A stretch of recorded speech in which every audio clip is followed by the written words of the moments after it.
All right, now we're ready to go. Well, welcome. We are back after a holiday season and Seek Week, so let's pray and get started.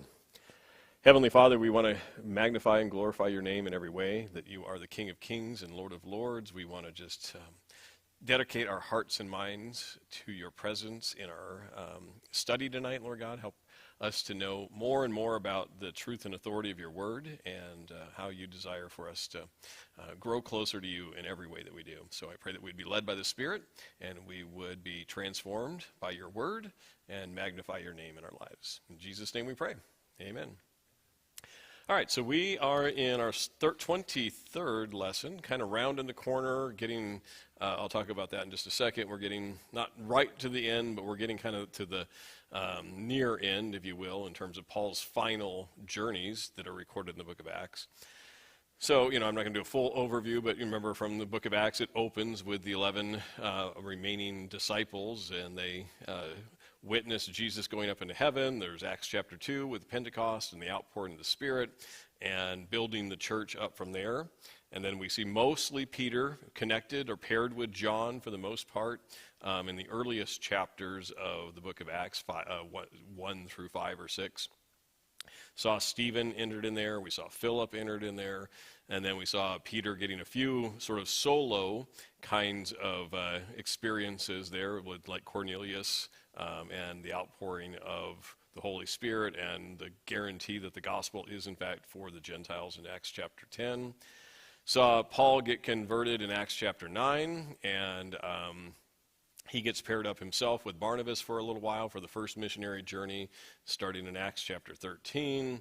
And then they come back in Acts chapter 15. They talk about the role of the Gentiles as it connects to the requirements of the law, and that they confirm all that the Gentiles for sure have no, and this does come up for tonight, the Gentiles for sure have no need to be under the law of Moses.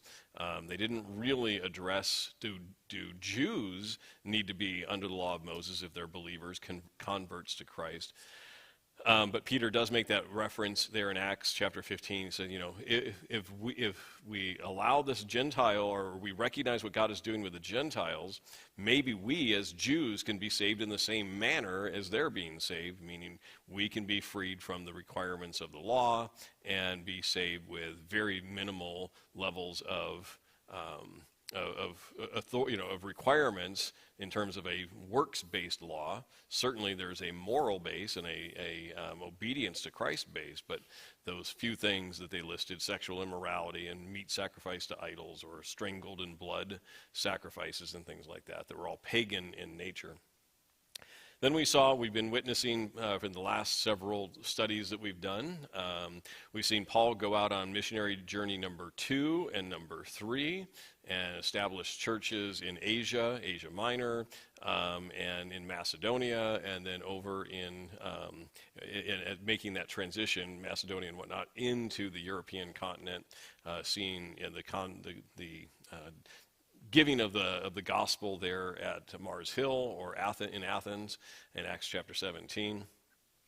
And then as we were kind of rounding things out, Paul spent about 3 years in Ephesus, still building the church from maybe a home base there in Asia.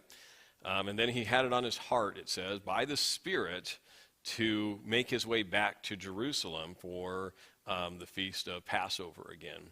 And so he had a desire to go, and we recall he had several different warnings. I think it was a total of 3 different groups or people warning him, you'll get arrested if you go to Jerusalem. And Paul, of course, says, why are you breaking my heart? I have been compelled by the Spirit to go. I'm ready to not only be arrested or persecuted for sharing the gospel, but I'm ready to die for the gospel if necessary. And so we saw that he was making his way by ship and then by land, headed to the city of Jerusalem. And then a few weeks ago, when we were in lesson 22, we talked about Paul arriving in Jerusalem, and James, fairly famous, the brother of the Lord, who seems to be the head of the church there in Jerusalem, through multiple references, and also the author of the book of James. Encourage Paul. He said, first off, if you go to the city, there's people are going to be in outrage over just your mere presence. But he offered him this solution, if you will. Take these men, and Paul had already taken a vow, and then he kind of ended the vow like a Nazirite vow, cut his hair and all of that.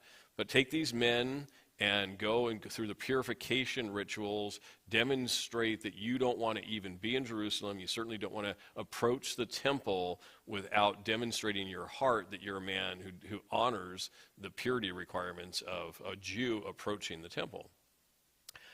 So we last left off, he had kind of done that. He had gone through the rituals, he was being cleansed of all that, or just in ceremonially at least.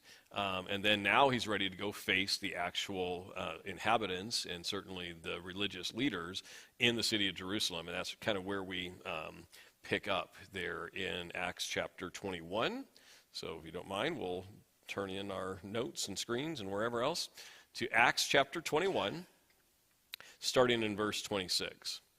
So it reminds us then that Paul took the men, these are the men that would help him with the purification, and the next day, having been purified with them, entered into the temple to announce the expiration of the days of purification, of his purification, at which time an offering should be made for each one of them. So again, going through this procedure for purification. Now, when the 7 days were almost ended, the Jews from Asia, that's where Paul had come from, seeing him in the temple, stirred up the whole crowd and laid hands on him, crying out, "Men of Israel, help! This is the man who teaches all men everywhere against the people, the law, and this place. And furthermore, he has brought Greeks into the temple and has defiled this holy place." For they had previously seen Trophimus, the Ephesian, with him in the city, whom they supposed that Paul had brought into the temple. And all the city was disturbed, and the people ran together, seized Paul, and dragged him out of the temple. And immediately the doors were shut. Now as they were seeking to kill him, news came to the commander of the garrison that all Jerusalem was in an uproar. And he immediately took soldiers and centurions and ran down to them. And when they saw the commander and the soldiers, they stopped beating Paul. Then the commander came near and took him and commanded him to be bound with 2 chains and asked he who he was and what is it he had done. And some among the multitude cried one thing and some another. So when he could not ascertain the truth because of the tumult, he commanded him to be taken into the barracks. And when he reached the stairs, he had to be carried by the soldiers because of the violence of the mob. For the multitude of the people followed after, crying out, "Away with him!" All right. So as you can see, Paul went through a 7-day purification process, mostly for the satisfaction of the citizens of the city and certainly the religious leaders of the city to say, hey, I'm Paul, and I purified myself. I have every right to be here. And you can see that it lasted moments, not hours, and certainly not more than a day in terms of Paul being accepted by the inhabitants of the city. So we're just kind of seeing being fulfilled exactly what the Holy Spirit had told Paul and others would happen. When you go to Jerusalem, you will not depart that city except in chains. And so Paul knew he'd be arrested. Paul and the other prophets that had come to Paul had told Paul, you will be arrested. You will be persecuted by the people of the city. And it didn't take, again, seemingly more than a few minutes for all this to take place. All right, so as we look at this, Paul did accept, we see, so as connecting back to a few weeks ago, Paul accepted this advice from James, and so he went through the full purification process, the ritual that had been proposed. We also noticed that Paul didn't compromise on doctrine. by doing this ritual, by saying, okay, I'll go through the 7-day purification process, he wasn't compromising on Old Testament doctrine or New Testament doctrine. He was just trying to be acceptable to as many people as he could by going through something that he felt they needed to see from him as he entered the city.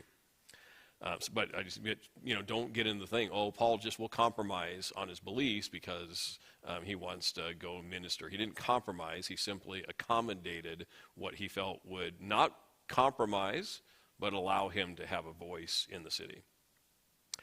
It was hoped, of course, by James and Paul and others that by completing this purification ritual, they would permit him to have kind of unchallenged access to the city, to the temple courts, and appease the anger of those that everybody in the city knew were against Paul because of his Christian faith. And more than his faith, his Christian evangelism into both Jew and Gentile world. So the ritual, as I said, was kind of masterminded by James. Obviously seems to have failed to give any kind of access to Paul that he had hoped to gain. Because really, as soon as Paul arrives, then, in fact, even as you notice, before the ritual of purification was over, these Jews that came from Asia, which, remember, Paul spent 3 years in Ephesus, and Ephesus is that a region in Asia, so these people knew Paul from Ephesus at a minimum, and followed him in some capacity to Jerusalem to further harass him, to further prevent his ministry from continuing, especially in the city. So these are Jews living in Asia with a direct agenda to oppose Paul. And so they stirred up the crowd against him. They were claiming that he was a heretic, and especially concerning the law of Moses. And so they made 3 specific claims. Claim number 1 they made is that Paul taught against the law of Moses.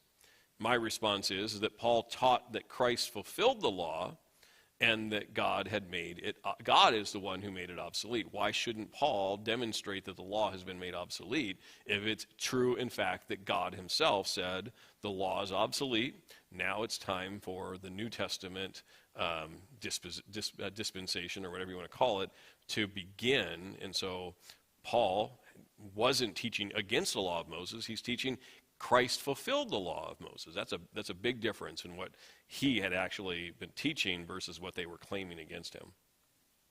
Claim number 2 is that Paul taught against the approved practices in the temple, some of those ordained by the Old Testament and some of those made up by man in their ritual practices and processes that they had established. My response here is that Paul likewise taught that Jesus was the true and perfect sacrifice, and he's also the true high priest, and he now serves in a heavenly temple. And so, he's not ministering against what's practiced in the temple. He's saying the need for the temple has really run its course because, again, the law has been fulfilled, and because Christ is the true high priest, and his ministry occurs now in heaven, not here on the earth, even in the tabernacle.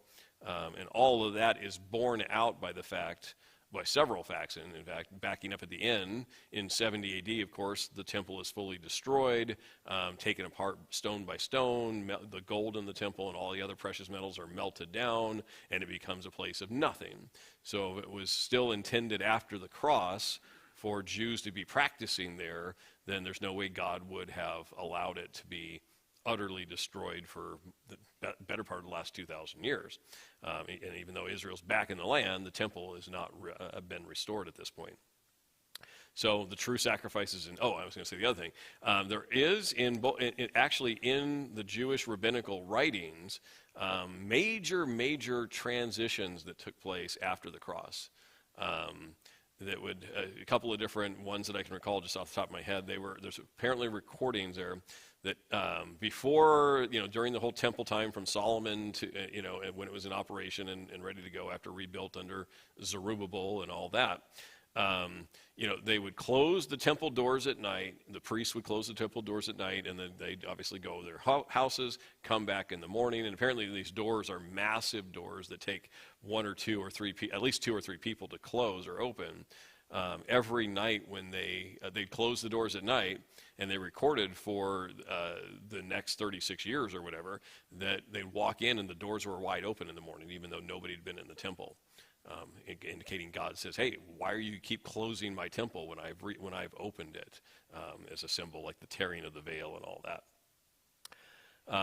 Other thing is that I recall that on the Day of Atonement, if you recall the procedure for the Day of Atonement, they would have two goats, one that they would slaughter, and they'd bring that goat's blood into the Holy of Holies along with the bowl and everything else, and sprinkle it there as part of the process that was under Moses to allow the high priest to go in and make atonement for the people.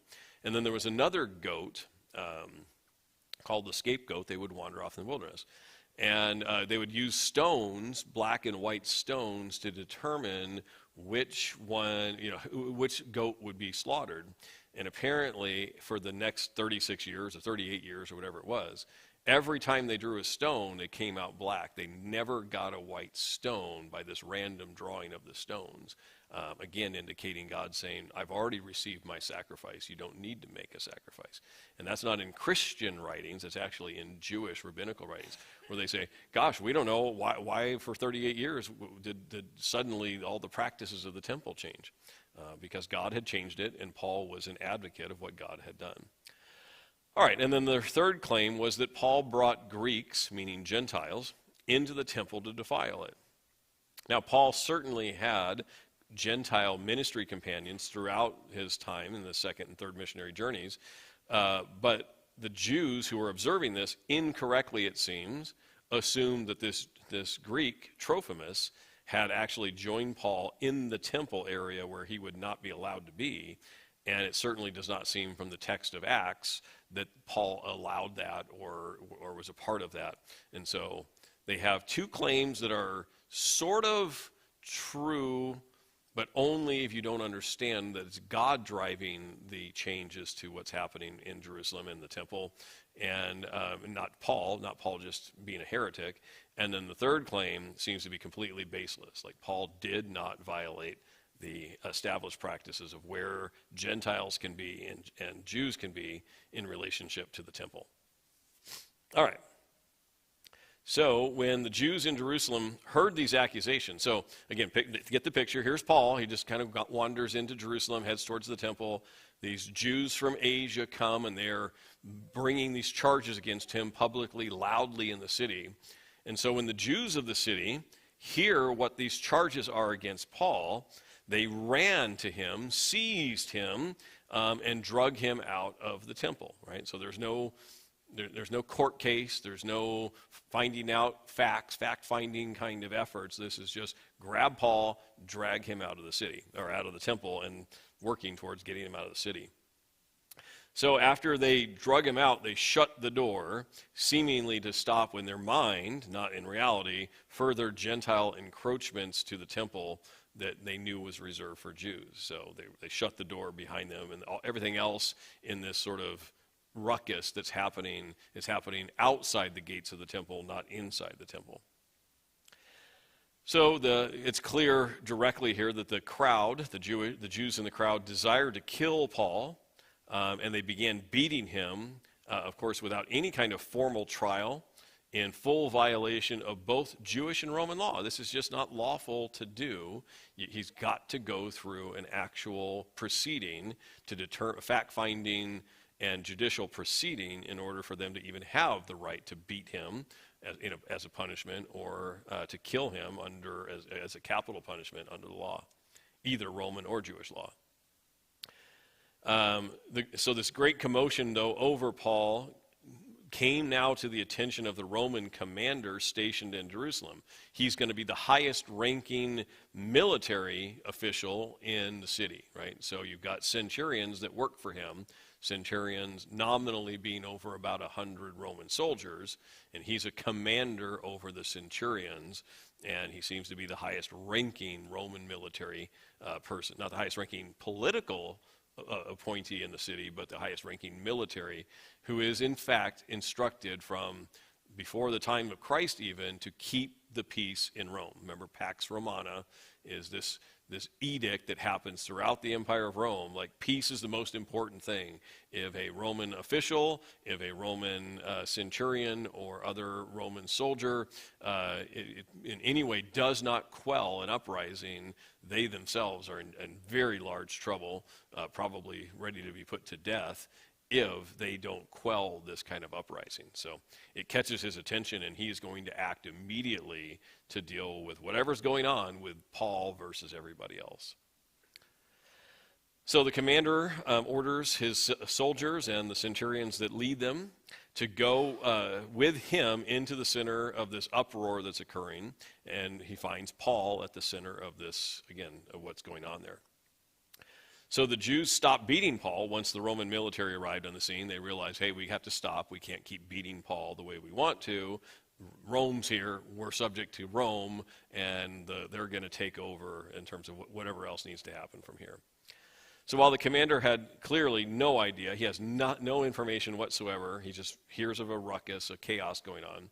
He has no idea what caused it, but he quickly discerns, and Luke doesn't really tell us exactly, but he quickly determines Paul is the guy everybody is focused on. Like, it's not focused on James, it's not focused on anybody else that Paul's traveling with. Like, this whole city is in an uproar, and Paul is the lightning rod of everything that's happening there. So he puts Paul in chains. He doesn't know what Paul's done, but he puts him in chains so that he could then quell the violence against him and all the ruckus that is happening in the city. And this will give the commander time to sort out what's really going on. Why has this uproar in the city erupted with the people? And so he puts Paul in chains, and he's going to deal with that from there.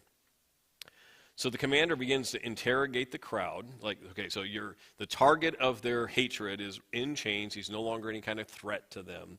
So he begins interrogating the crowd and find out what's really going on. And he gets different accounts and different reasons given concerning why they are beating this man in the middle of the city, or near outside the doors of the temple at least. So without a clear determination of fault, he couldn't get anybody's story straight. There's no way to determine fact from fiction in the middle of all of this. So the commander then acts to remove Paul from the temple, and he places him in the Roman military barracks outside, in the city. So he's like, okay, you're our prisoner now. Take him to the military barracks, and it's going to really be for Paul's protection. Again, he doesn't know why the uproar has occurred, but he can't solve it with everybody giving different accounts of the events. So he takes Paul in chains back to the military barracks. However, the Jews, you can see here, were clearly still determined to kill Paul, and they were continuing to beat him as he was carried up the steps by these Roman soldiers. And they were crying out, "Away with him," meaning they're asking Rome, asking this commander to kill Paul. He doesn't need a trial. He does, he's guilty. We tell you he's guilty, just kill him. Away with him. That they're not saying arrest him. They're saying we want him to cease to exist. And so that's where that part ends. So Paul spends moments, it seems to me, in the city. A huge uproar comes about, and it gets the attention of the Roman authorities. The commander goes in, can't figure out why all this is happening, pulls Paul out. He's taking him up to the barracks. Apparently there's steps that lead up into the barracks, and the citizens of Rome, or of Jerusalem continue to try and beat Paul all the way until they can't actually enter the Roman barracks anymore. And so as he's being led further away from them, they're crying out, "Kill this man, away with him." Okay, so let's move on into, Paul is now at the top of the steps, going to have an opportunity to respond to the commander, maybe the first time he actually could talk to him without this commotion all around him. And so he's going to talk to the commander, and he's going to, but the crowd, or at least some people in the crowd who are his opposition, will hear him talking to the commander, and this will further the conflict between what's going on here. So in Acts 21, starting in verse 37, it says, "Then Paul was about to be led into the barracks, and he said to the commander, 'May I speak with you?' And he replied, 'Can you speak Greek? Are you not the Egyptian who some time ago stirred up a rebellion and led 4,000 assassins into the wilderness? But Paul said, I am a Jew from Tarsus in Cilicia, a citizen of no mean city, and I implore you, permit me to speak to the people.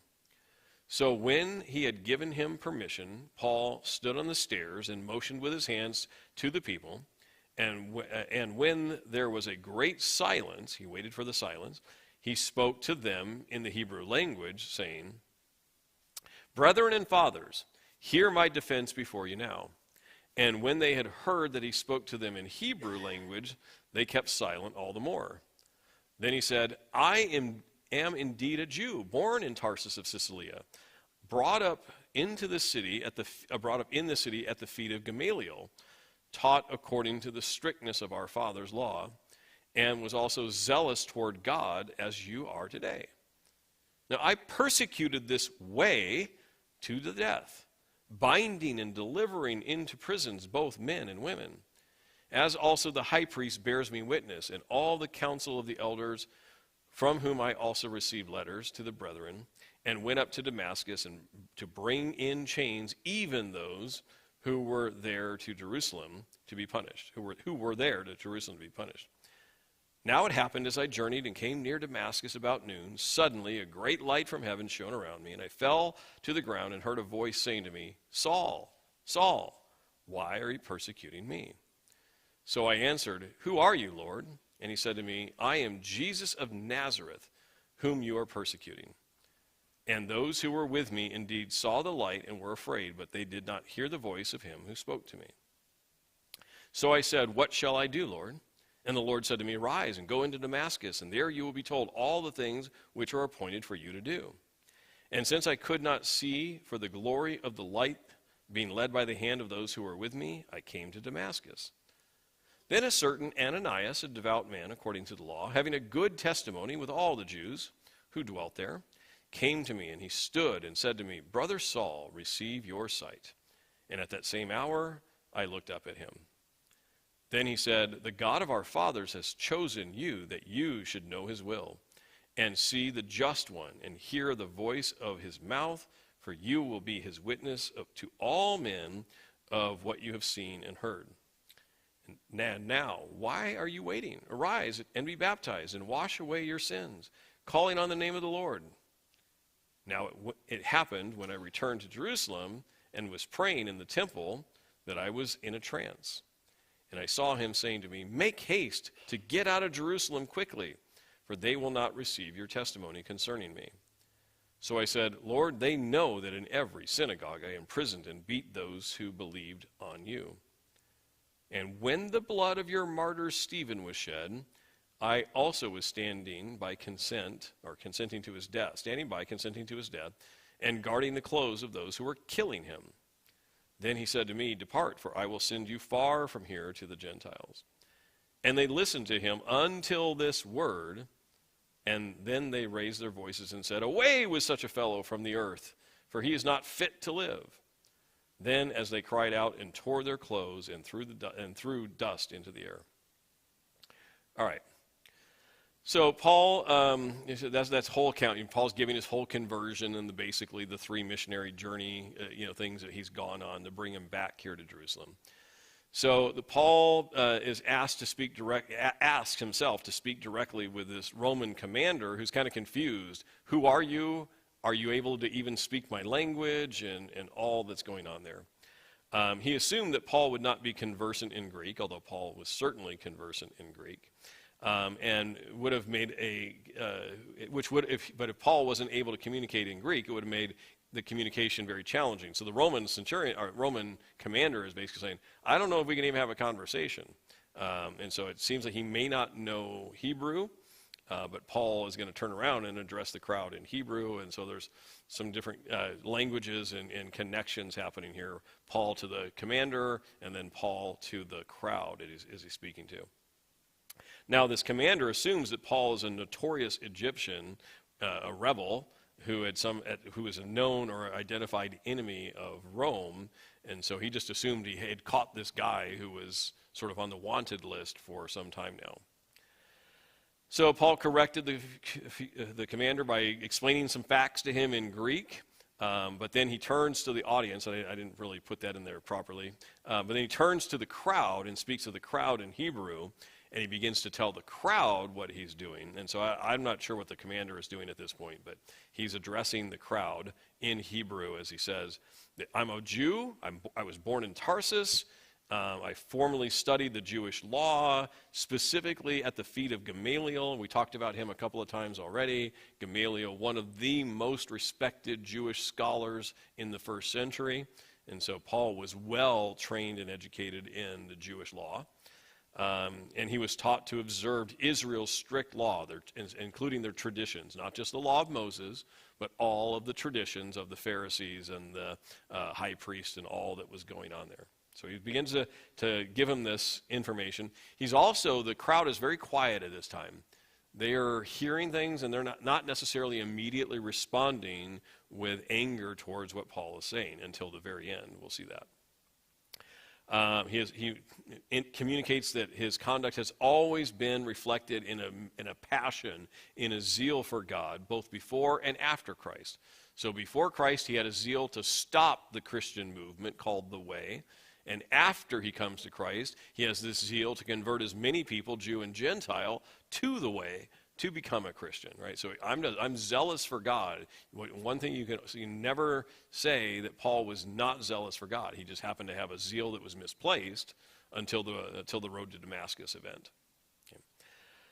And in that zeal, he had previously persecuted followers of the Way and even ensured that they were death, starting with Stephen, but also arresting many others, men and women, and making sure that they were at least brought to Jerusalem where somebody in authority could arrest them and perhaps even put them in chains and death eventually.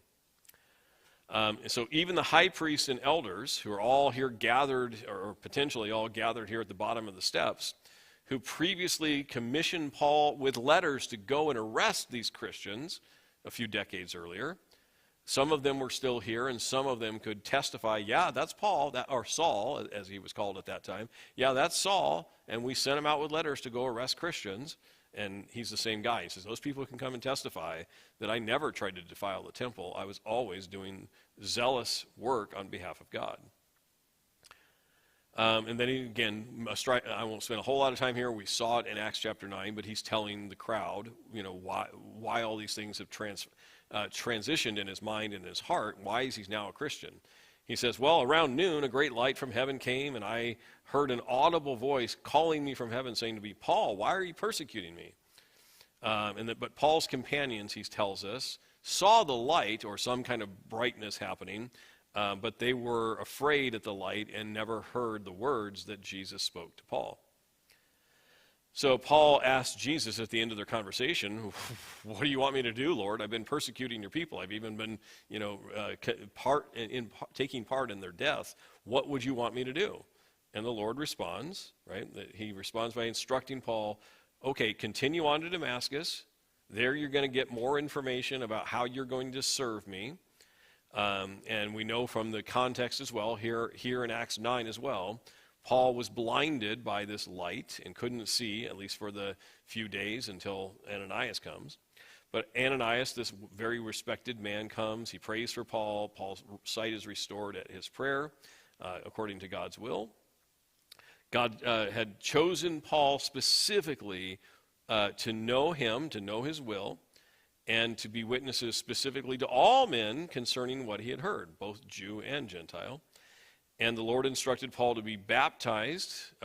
Ananias and the Lord, essentially, effectively tell him to be baptized for the remission of his sins, and then to spend a lifetime calling upon the name of the Lord. Later, Paul returned to Jerusalem. So he's talking about later. He returns to Jerusalem. He prayed at the temple, and the Lord warned him after that return to Jerusalem to leave the city because the Jews would not receive his testimony concerning Jesus. They may have received others, but Paul was not really well received by his Jewish brethren with the message of the gospel.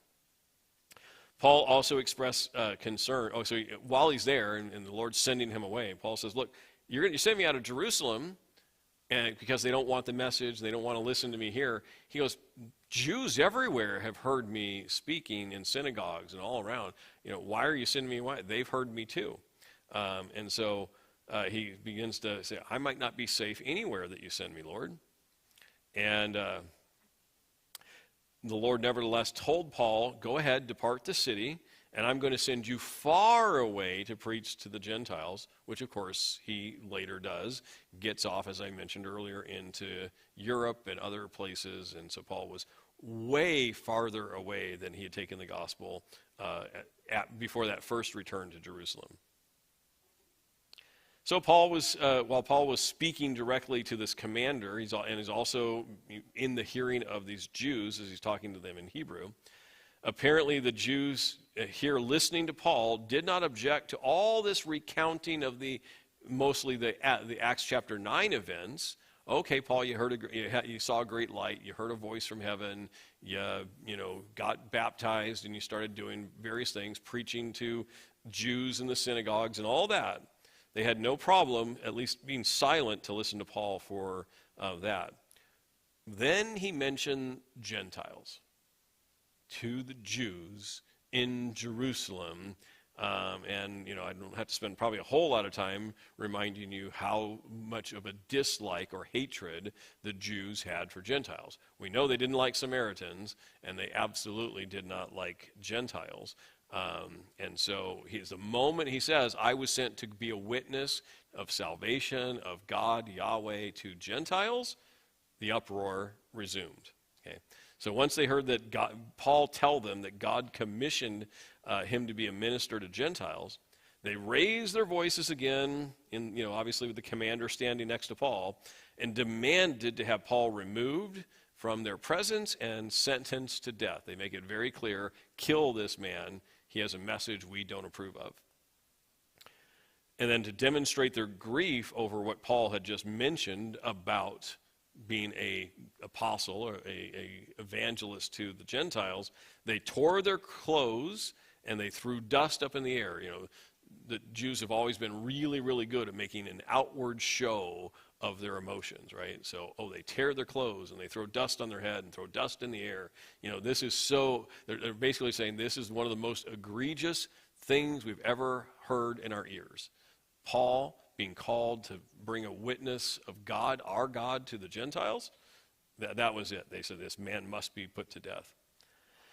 So, since the Jews refused to allow Paul to be in Jerusalem now, so he's obviously, the commander here can't let Paul go back to Jerusalem, because if he does, he can see what's happening. There's just no way Paul's going to make it alive if he's back in Jerusalem. So he has little choice but to kind of keep him away from the city, in the barracks and all that's happening there. He's going to keep him under wraps for now. The story will continue with more action happening here. So in Acts chapter 22, verse 24 through 30, we're going to see this commander here is, he's like, Paul can't be telling the truth. I mean, this is my interjection here. Paul can't be telling the truth. Let's get that man beaten and scourged, and that will get him to start talking truth, because so far the commander doesn't think he's heard anything truthful from Paul. Clearly the crowd can't be this angry at a man who just brings witness to some deity that he doesn't have this commander has no specific knowledge of. All right, so Acts 22, starting in verse 24. So the commander ordered him to be brought into the barracks. Remember, he sat at the top of the stairs. He'd go ahead and pull him all the way into the barracks, and said that he should be examined under scourging so that he might know why the crowd were shouting against him. And as they bound him with thongs, Paul said to the centurion standing by, "Is it lawful for you to scourge a man who is a Roman and uncondemned?" And when the centurion heard that, he went and told the commander, saying, "Take care what you do, for this man is a Roman." Then the commander came and said to him, "Tell me, are you a Roman?" He said, "Yes." The commander answered, "With a large sum of money I obtained this citizenship." And Paul said, "But I was born a citizen."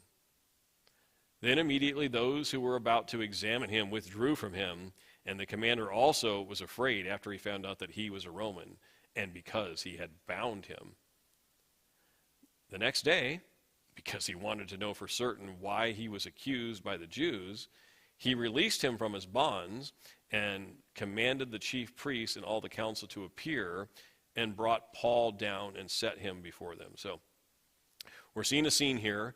You can just sense in the text there, every Roman soldier, upon hearing Paul's a Roman citizen, is suddenly afraid they've crossed a line that's going to cost them dearly, right? And so the commander he still wants to get to the bottom of this. He can't scourge Paul. So here we see at the end, he's going to call for the leaders of Israel to come back, and he's going to try and find out what is going on with this crowd and this man. Yeah, Jason. I don't know the respect level. I do think, that there probably is a sense that a citizen born in Rome, it has a little bit more than maybe, somebody who comes into it through acquisition. I don't know that I have the historical on that, but it's similar to, new money versus old money in some of these wealth centers in America. You start up a tech company, and you suddenly have billions of dollars, and you move into some neighborhood, and there's some people there going, my father was rich, and and there's kind of that erudite kind of feel to it. I just don't know specifically if the commander would think, oh, Paul's more important than me because he's a born citizen and I bought citizenship. I'm not sure, but good question, yeah. Okay. So the commander, as we see at the top, again, it's the opening of this new scene here, the commander had ordered the soldiers to take Paul back into the barracks, but he's not done with Paul. Now that he's in their custody, he commands a centurion to have the soldiers scourge Paul and question Paul because there's this assumption that Paul simply has not been truthful about this hatred of the Jews against him. So they didn't even go through the whole process. The soldiers simply bind Paul with thongs or like leather straps, right? And prepare to scourge him, but just being bound before any of the whips or whatever, sticks or whatever are going to start being thrown at Paul, Paul simply asks a nearby centurion, who's probably not the one who bound him, not the one who's beating him or ready to beat him, but he asks the centurion who's in charge, who's one level down from the commander, and he says, is it lawful for you to beat an uncondemned Roman citizen? And breaks on, everybody halts, hearts sort of skip a beat, that kind of feeling of what have we done here? How did we get ourselves into this situation? So, yeah, everything just immediately stops, and Paul was actually, at this time, luckily for Paul, one of the few times, he's not actually beaten and scourged by the Romans. He was already beaten by the Jews in the city, but not by the Roman soldiers here at this moment. So the centurion, the mid-level officer, urgently relays Paul's citizenship to his authority, the commander, which prompted the commander to go directly back to Paul and inquire, are you really a citizen? As has been reported. So Paul affirms, yep, I was born a Roman citizen, and the commander was impressed because he had to acquire this citizenship through, obviously, financial means that were available. So now that he doesn't ask for papers, there's no kind of, show me your passport, whatever. He simply believes Paul isn't lying to me. He really is a citizen, or at least it's credible enough. There's no way I'm going to continue to deal with this man as if he's just a common Gentile, or a Jew even, rather than an actual Roman citizen. All right. So the commander orders then Paul, now we see at the end here, the commander is going to call the Jewish leadership, the Sanhedrin, whichever you prefer, Sanhedrin, say, I need to not hear from the crowd. I need to hear from the leadership of Israel. Tell me why this man should be incarcerated. Why are people screaming against him? He wants to resolve judicially this matter that has arisen against this man in the city. Obviously, again, peace of Rome is absolutely essential, and he's got to find a way to ascertain truth and in one way or another put an end to the horrible acts that are going on.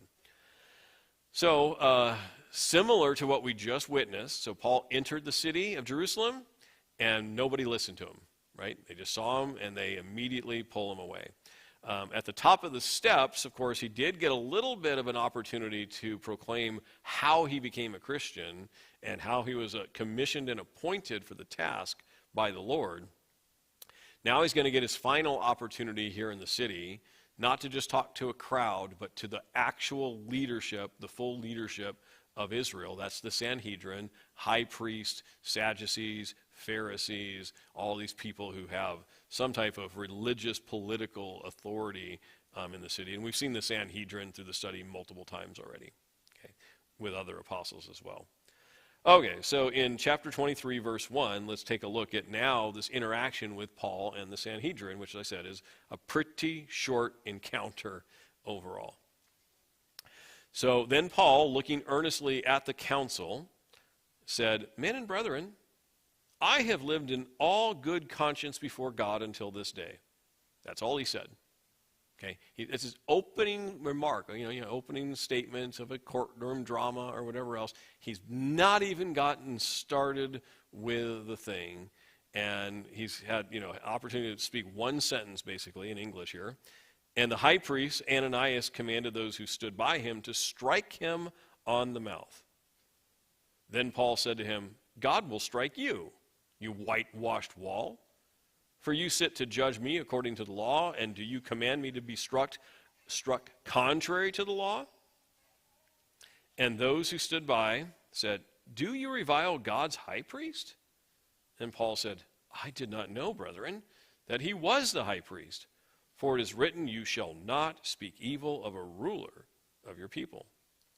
But when Paul perceived that one part were Sadducees and the other were Pharisees, he cried out in the council, "Men and brethren, I am a Pharisee, the son of a Pharisee. Concerning the hope and the resurrection of the dead, I am being judged." And when he had said this, a dissension arose between the Pharisees and the Sadducees, and the assembly was divided. For the Sadducees say that there is no resurrection, and no angel or spirit. But the Pharisees confess both. Then there arose a loud outcry, and the scribes of the Pharisees party arose and protested, saying, "We find no evil in this man, but if a spirit or an angel has spoken to him, let us not fight against God."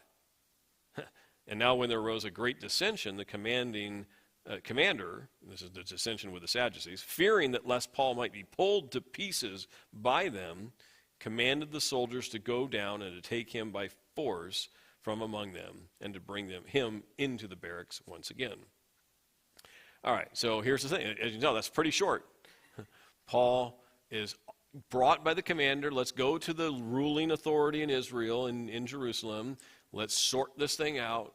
Paul makes an opening statement, that he has no guilt whatsoever as to what God has asked him to do. He's done it. He feels no reason to be, apologetic. I'm doing what God has told me to do. Brings an uproar, gets struck on the cheek, and that whole thing goes on. And then and he realizes, well, as we'll see here, but he realizes, look, I'm getting nowhere. This crowd won't listen to another word I say.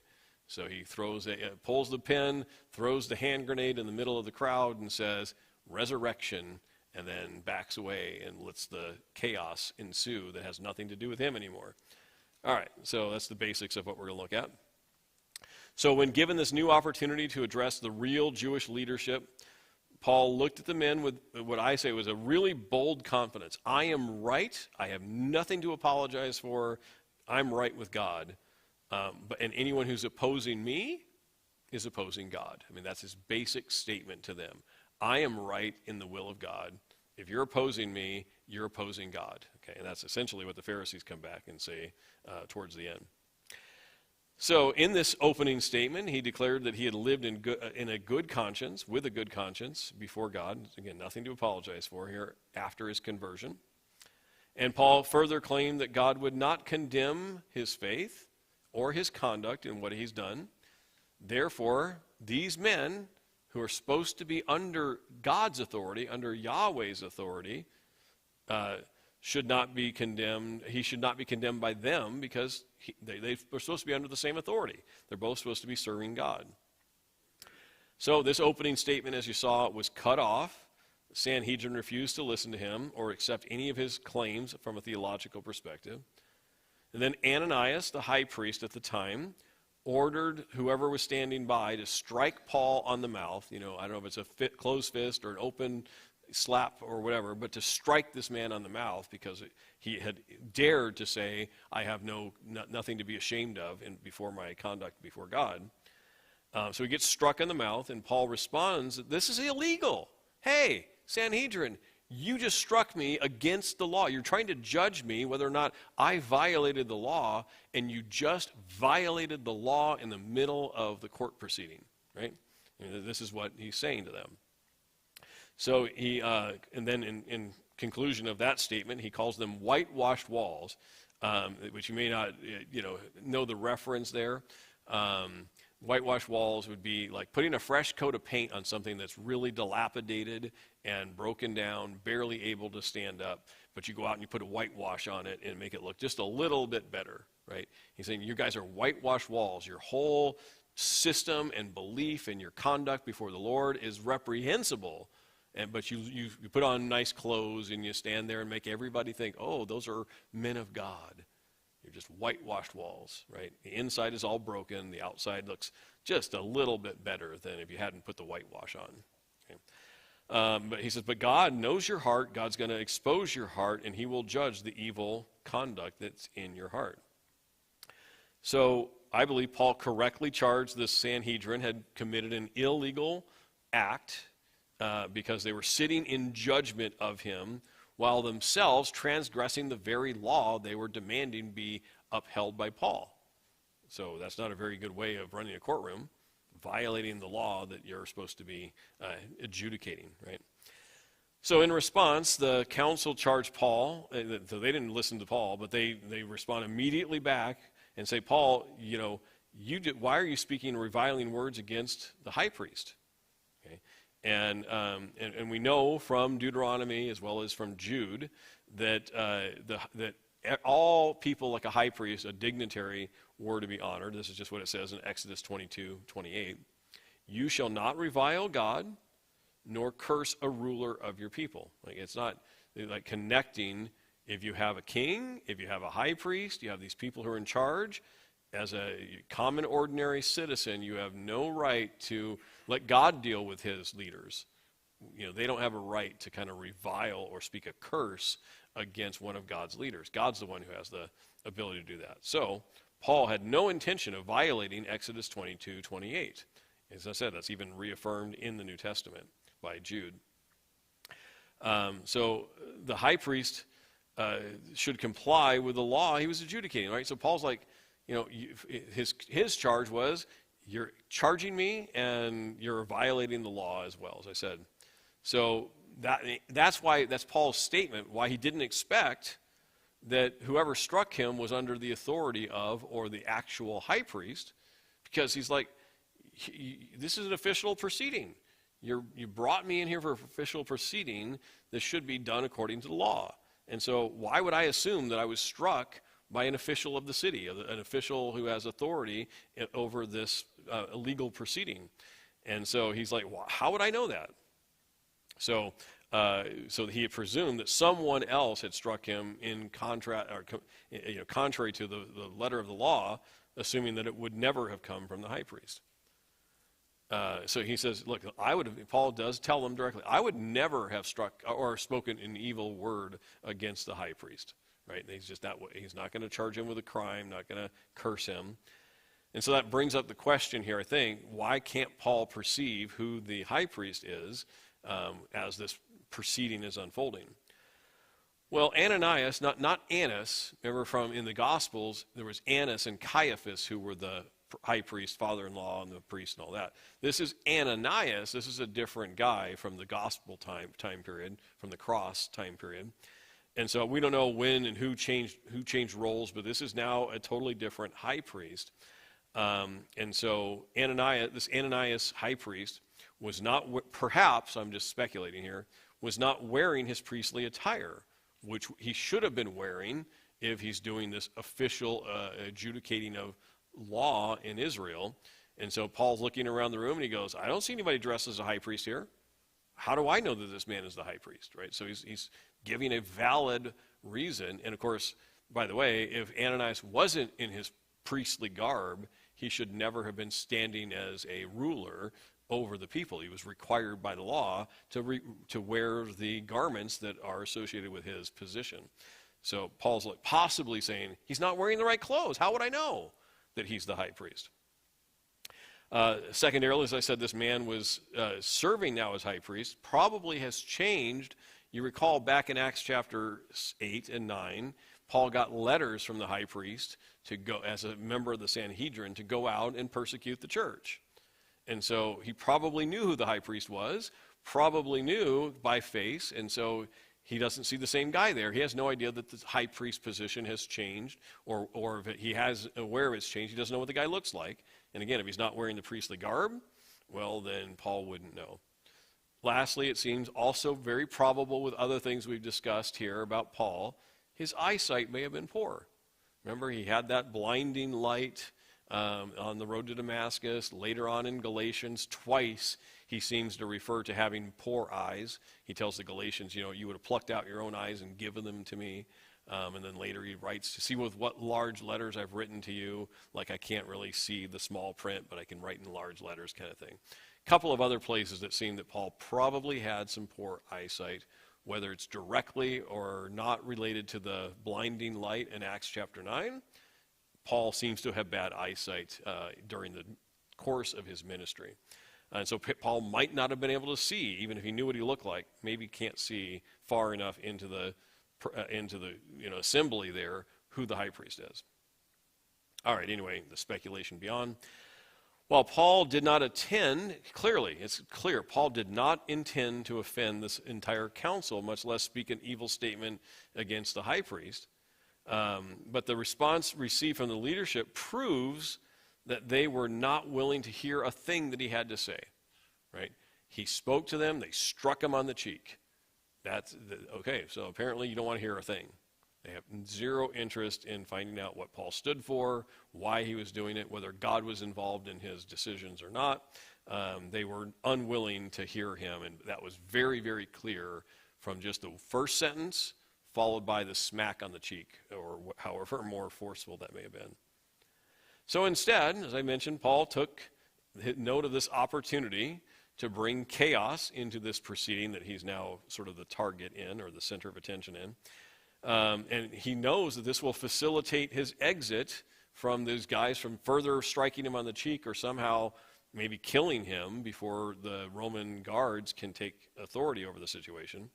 So to facilitate his exit from the entire proceeding, he takes note in the room, there's Pharisees like I used to be, and there's Sadducees who are have very different theological views than the Pharisees in, fundamental differences in their doctrines. And he takes note of that. So he cries out in the middle of this whole proceeding, middle, maybe very beginning, but it doesn't have much of an end. Paul says, I am a Pharisee. Okay, he's just first word, I'm different than those guys. I'm like these guys, but I'm very different than those guys, okay? And of course, they were an ally of his to some extent, certainly not the Sadducees. Then he claimed, he zeroes in on one of the most fundamental differences in the two doctrines. He says, I am being judged before you on this very day concerning the resurrection of the dead. Boom, right? This is why. This is the debate. This is the dispute. And so that's why I've been brought here, because of the resurrection of the dead. He's not even bringing Jesus' name into the conversation so much here. Resurrection of the dead, just as a fundamental or as a baseline doctrine. Is there really a resurrection of the just and the unjust, or is there not? So Paul's statement here about this resurrection, exactly as Paul expected, caused an uproar in the council chambers. Now, why, just to give you the basics if you haven't been, or need a reminder of that or haven't been exposed to it. The Sadducees do not believe in heaven. They don't believe therefore they don't believe in a resurrection. They don't believe in angels. They don't really believe in anything outside of the natural physical world except perhaps God. And I say perhaps because I don't know. They don't seem to actually have a relationship with anything that has to do with the Old Testament scriptures.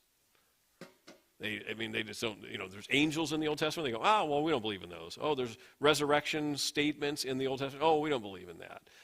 Anything that we can't physically control or touch, they didn't believe in. These were materialists to the highest extreme. And they're, now, some of what I'm saying is based on best scholarly guesstimation, because we actually have almost no records other than Scripture about what the Sadducees believed. But what we think we know about this group, if they're connected to a group that we do know about, is that they were like, their basic mantra was, maximize your wealth and power and pleasure in this life, because once it's over, that's it. There's no judgment to come. There's nothing to go. And so they didn't believe in all that stuff. In fact, it went against their self-aggrandizement kind of desires. And so they didn't believe in a resurrection. Now, the Sadducees are what you might call more of the conservative, historical belief in the Old Testament. They believed in a resurrection. They believed in angels. They believe in God. They believe in judgment for what you do in this life compared to how you're going to live in the next life. And so Paul's associated with that group, not the Sadducees. And you saw Jesus sort of have this interaction with the Sadducees and Pharisees as well. Paul does, magnifies that here in this encounter. And as I said, in my mind, throws a hand grenade in the middle of a otherwise peaceable assembly of the council, and now they're at complete odds, and Paul's like just standing back and watching these groups fight with each other. Okay. All right. So the doctrinal contention between these two very diverse sects of the Jewish faith also served to shore up his own Pharisaical support, who then actually starts speaking in his defense. Like a moment earlier, they had nothing to say in favor of Paul. Now they're going to start going, hey, stop it. There's nothing wrong with what Paul has said and done. Okay, so they start becoming his own defense counsel because he identified as a Pharisee, because he mentioned the resurrection as being a central issue to this dispute that's going on. So Paul's newfound supporters, right, didn't have them, and suddenly he has a whole group of them. Caution the Sanhedrin. These newfound supporters are cautioning the Sanhedrin that Paul had received a divine message. Hey, Paul received a message from God, or if at least he had, then punishing him would be the same as fighting against God. Okay, so the Pharisees start to come well into Paul's support or an ally for him, and that helps him to some extent. Now, you might recall that we have already seen back in Acts chapter 15 that some Pharisees have been converted as believers based on what was recorded there in Acts chapter 15, verse 5. Never in the New Testament, anywhere else for that matter, is a single Sadducee ever recorded or identified as someone who came to faith. Doesn't mean there weren't any, it just we have no record, certainly in the biblical accounts, of any Sadducee ever coming to faith. But some Pharisees had come to faith, and starting to perhaps get even more to openly consider the Christian doctrine here in the midst of, what some people might think was Paul's worst day ever, in terms of like he goes to Jerusalem, he wants to share the gospel with the Jewish brethren, he wants to get some level of conversion occurring here, and he gets nothing. He gets a couple of sentences out, and uproars occur. But he may have made some new allies in the Pharisees, even if they didn't confess Christ and get baptized in all of that here on the spot. He may have ginned up some support in the Pharisaical community by at least identifying resurrection is part of the Christian faith in addition to the Pharisaical views. They're connected and they're compatible. So, let's see, did I get all that? Oh, yeah. So, the Roman commander most likely did not understand Paul's words, right? Paul's speaking here in Hebrew again. And it caused such a commotion, but he understands that whatever Paul said caused such a commotion that he again fears that Paul would be killed. He'd be torn apart by these warring factions now between the Sadducees and Pharisees. So the commander's like looking at this crowd, seemingly doesn't know Hebrew enough to be able to understand who threw the hand grenade in the middle of this crowd, and why are they, at such division again? I thought it was all against Paul, but he realizes Paul is obviously the one who is, the lightning rod of all this commotion. So he grabs Paul to pull him back out of the midst of all of this assembly. So he commands his soldiers to take Paul by force from the hands of the Jews and to have him brought back again into the barracks, but again, mostly for his protection, not for incarceration per se. And this time he's not going to be binding him and scourging him to try and get new information out of him. Okay. So we've seen all that. That kind of ends the ability of the commander to deal with the situation. Now his only objective seems to be making sure Paul doesn't die at the hands of the mob, which would be an illegal act that he himself is responsible for ensuring shouldn't happen. So then starting in verse 11, we're going to see this plot is going to unfold to kill Paul, and a response that has to do with all that. So let me read verse 23, verse 11. Okay, so Paul's back in the barracks. He's not really under arrest. He's not really in trouble with the Roman centurion, but he is obviously still hated greatly by the vast majority of the Jews in the city. So, but the following night, so he's now been in the barracks waiting for something new to happen. The following night, the Lord stood by Paul, and said, "Be of good cheer, Paul. For as you have testified for me in Jerusalem," pretty short little testimony, but "as you've testified for me in Jerusalem, so you must also bear witness for me in Rome." And when it was day, some of the Jews banded together and bound themselves under an oath, saying that they would neither eat nor drink till they had killed Paul. Now, there were more than 40 who had formed this conspiracy. They came to the chief priests and the elders and said, "We have bound ourselves under a great oath that we will eat nothing until we have killed Paul. Now you, therefore, together with the council, suggest to the commander that he be brought down to you tomorrow, as though you were going to make a further inquiry concerning him, but we are ready to kill him before he comes near."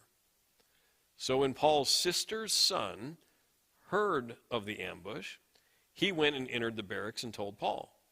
Then Paul called one of the centurions to him and said, "Take this young man to the commander, for he has something to tell him." So he took him and brought him to the commander and said, "Paul the prisoner called me to him and asked me to bring this young man to you. He has something to say to you." Then the commander took him by the hand, went aside, and asked him privately, "What is it that you have to tell me?" And he said, "The Jews have agreed to ask that you bring Paul down to the council tomorrow, as though they were going to inquire more fully about him.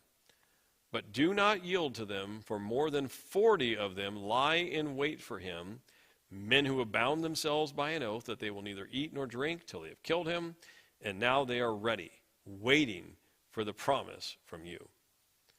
So the commander let the young man depart, and commanded him, "Tell no one that you have revealed these things to me." And he called for 2 centurions, saying, "Prepare 200 soldiers, 70 horsemen, and 200 spearmen to go to Caesarea at the 3rd hour of the night, and provide mounts to set Paul on, and bring him safely to Felix, the governor." All right, so this is going to close out this whole Judean connection for Paul.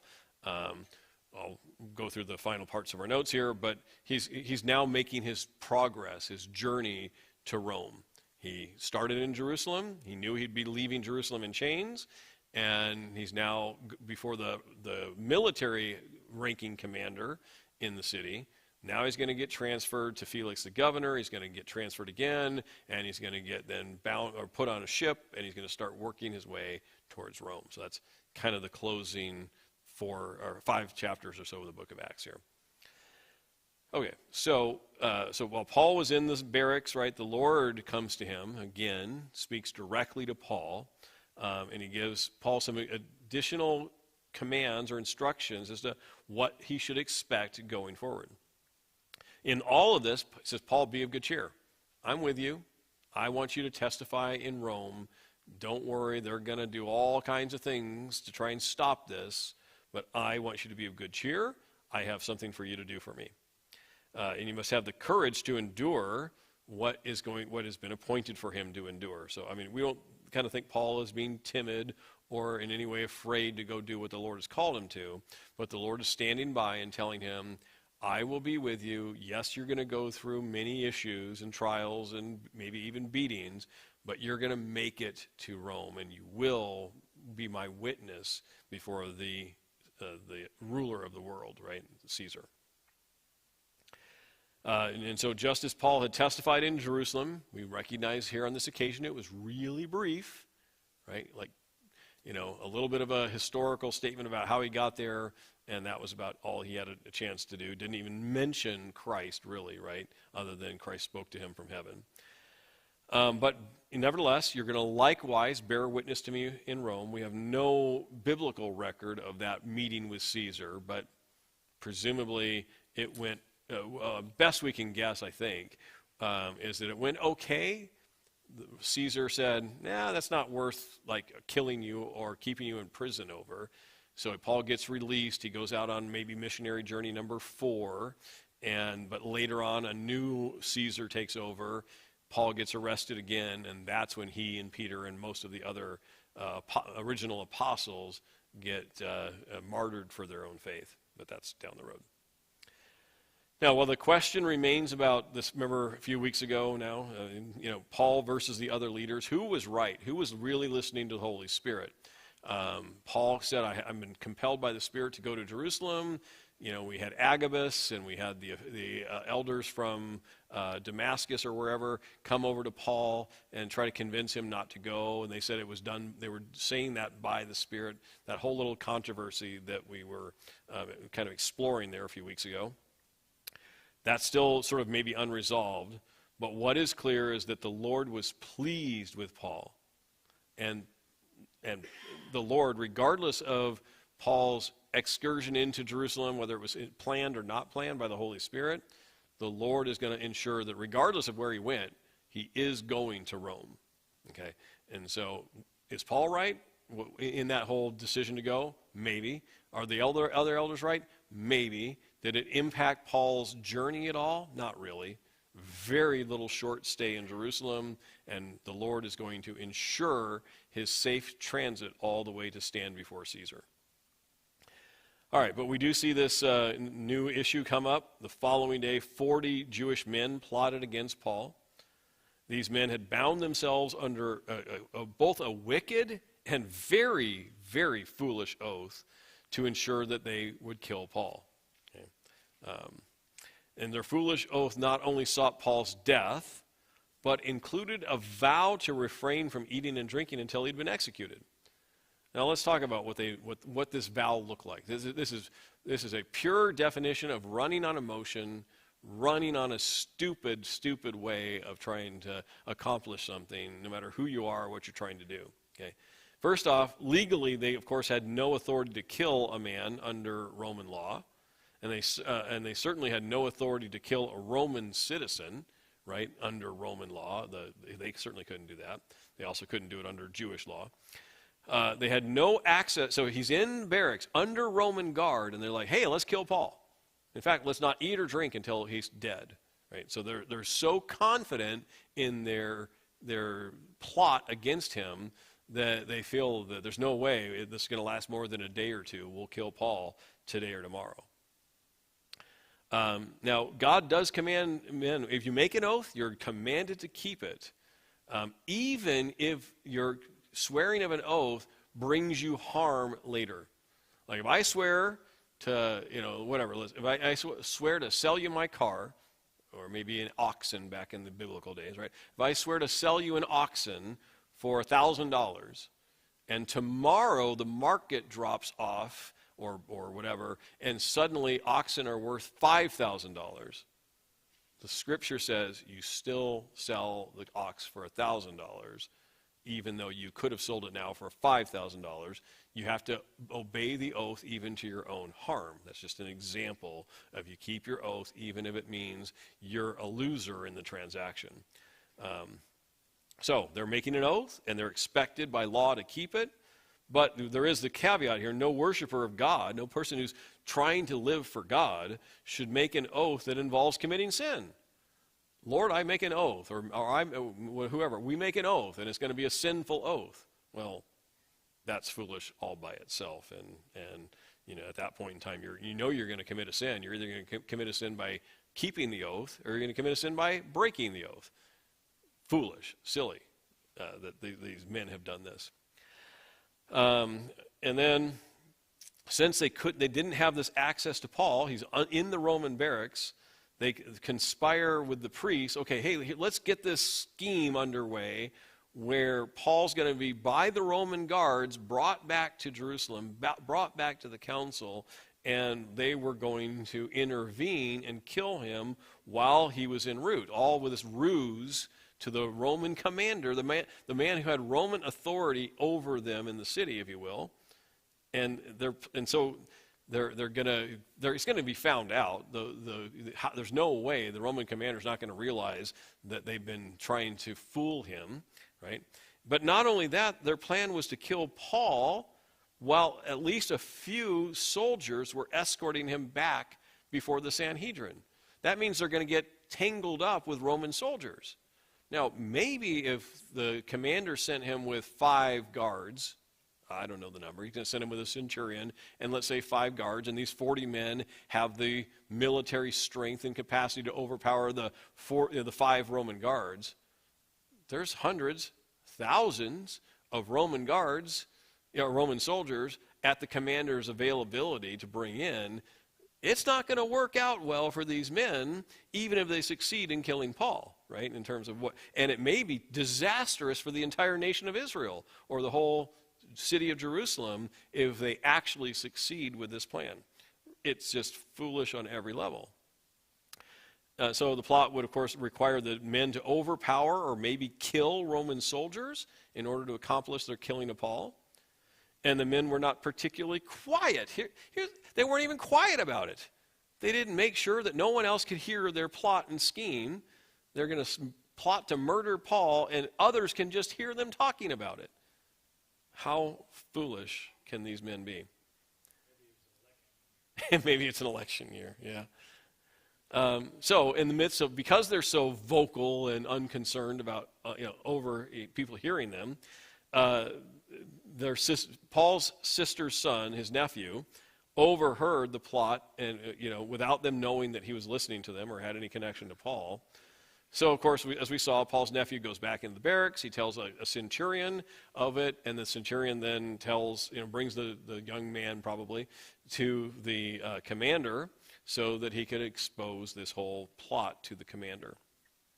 Now, the commander's certainly not, lacking in wisdom. He hears the plot. He knows it's going to be disastrous both for the city and for Rome if anything like this actually takes place.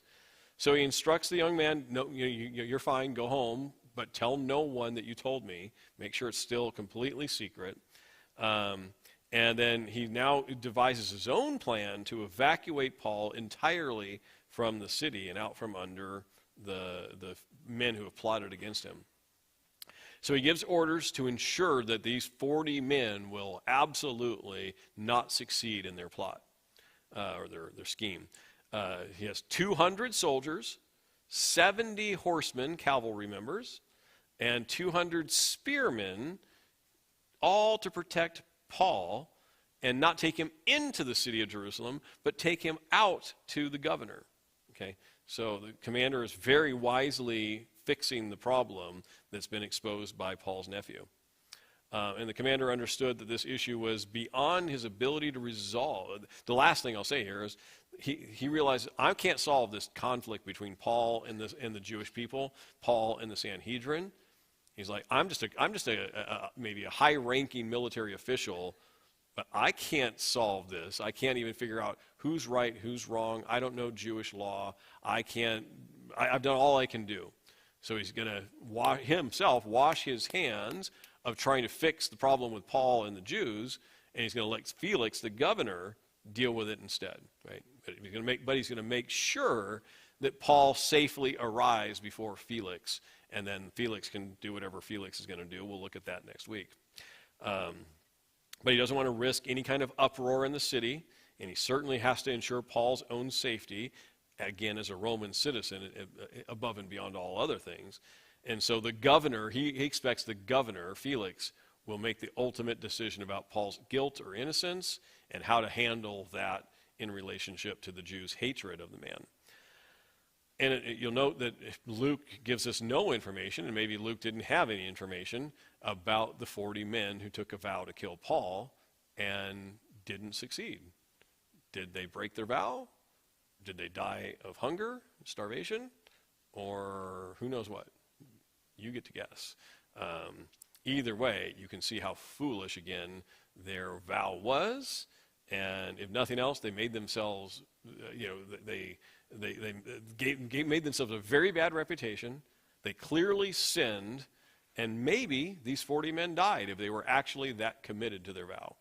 Maybe they followed Paul for 3 or 4 days, and they got weak and famished and perished along the way somewhere. I have no idea, but I can tell you their vow was foolish, and they may have paid the ultimate price for making such a hasty and illegal attempt to kill Paul. So, all right, with that, we'll close out tonight, and next week we'll pick up and look at Paul meeting Felix and several other Roman officials. Yep, thank you. Have a good night.